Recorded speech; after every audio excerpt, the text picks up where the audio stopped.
Now, as far as the scoop regarding the Mahayuti power sharing is concerned, we have a breaking news coming in. BJP will be getting 20 ministerial berths. 13 ministers will be from Shiv Sena and 10 ministers from Ajit Pawar NCP is what we are learning. So this is the power sharing formula of the Mahayuti. What we are learning is 20 ministerial berths will be given to the Bharatiya Janata Party as they have in fact got the maximum number of seats is what we are learning.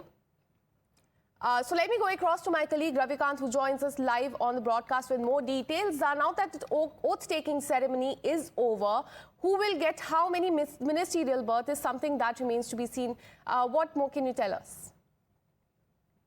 देखिए, देवेंद्र फडणवीस ने महाराष्ट्र के मुख्यमंत्री के रूप में शपथ ले ली है और जानकारी यही मिल रही है कि 11 से 12 दिसंबर के बीच में महाराष्ट्र में जो देवेंद्र फडणवीस हैं वो अपने कैबिनेट का विस्तार कर सकते हैं।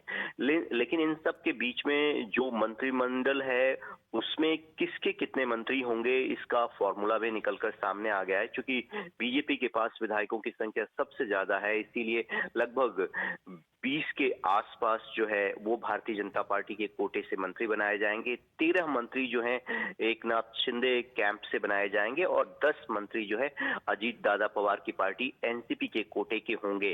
इसके साथ ही चर्चा इस बात को लेकर भी हो रही थी कि आखिरकार ये ओथ सेरेमनी इतने डिले क्यों हो रही है, क्या विभागों को लेकर कोई खींचतान चल रही है। ऐसे में सबसे महत्वपूर्ण विभाग होता है गृह मंत्रालय का, वो भारतीय जनता पार्टी अपने पास रखेगी। उसको लेकर एकनाथ शिंदे दबाव बना रहे थे, लेकिन यहाँ पर बिल्कुल साफ हो गया है कि देवेंद्र फडणवीस मुख्यमंत्री के साथ साथ जो गृह मंत्रालय का पद है वो भी अपने पास रखेंगे और फाइनेंस डिपार्टमेंट बहुत बेहद अहम होता है, वो भी भारतीय जनता पार्टी के कोटे में रहेगा। लेकिन एकनाथ शिंदे को भी यहाँ पर पार्टी ने खुश रखने का प्रयास किया है। उनकी सीटें एनसीपी से बहुत ज्यादा तो नहीं है, लेकिन उनके मंत्रियों की संख्या जो है वो एनसीपी की कोटे से 3 ज्यादा हो गई, यानी 3 मंत्री उनके ज्यादा होंगे और कई महत्वपूर्ण विभाग भी उनके कोटे के मंत्रियों को दिए जाएंगे। तो कुल मिलाकर महाराष्ट्र में सरकार के गठन के साथ साथ मंत्रिमंडल का जो बंटवारा है वो भी अब फाइनल हो चुका है और किसके कितने मंत्री होंगे ये भी अब जानकारी पब्लिक डोमेन में आई है और बहुत जल्द देवेंद्र फडणवीस अपने मंत्रिमंडल का विस्तार करके विभागों का बंटवारा कर सकते हैं। Absolutely. So the BJP will be getting 20 ministerial berths. 13 ministers will be from Shiv Sena.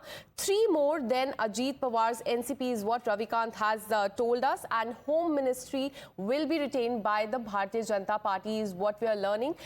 Thank you, Ravikant, for all the details. We'll keep coming back to you for more on this. Now.